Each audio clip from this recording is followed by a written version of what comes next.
ధృతి బర్త్డే రోజున mini blog. ధృతి బర్త్డేకి మా అత్తయ్య గారు వాళ్ళ ఇంట్లో సెలబ్రేట్ చేసామన్నమాట. సో అందరం ఒకే చోటు ఉన్నాము. యాక్చువల్లీ ఒక చిన్న అకేషన్ ఉందన్నమాట. మార్నింగ్ మా ఇంట్లో హడావిడి కంప్లీట్ అయిపోయిన తర్వాత ధృతి బర్త్డే సెలబ్రేషన్ స్టార్ట్ చేసాము. అండ్ ధృతి బర్త్డేకి మంచిగా అందరం ఉండి ఒకే ప్లేస్లో ఉండి సెలబ్రేట్ చేయడం we felt very happy. And తన అరేంజ్మెంట్స్ తనే చేసుకుంటుంది, చూస్తున్నారు కదా. ఇలాంటి సెలబ్రేషన్స్ అన్నీ కూడా పెద్ద అయిన తర్వాత చాలా పెద్ద మెమరీస్ కింద ఉంటాయి. మా ఫ్యామిలీ మెంబర్స్ అందరితో ధృతి బర్త్డే సెలబ్రేషన్ అయితే చాలా బాగా జరిగింది.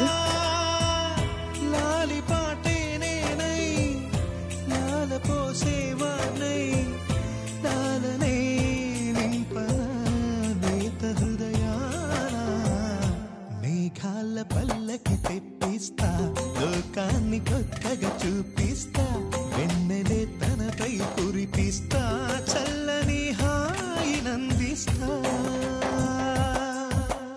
ఆటల పాటల నవ్వుల పుత్తడి బొమ్మరా.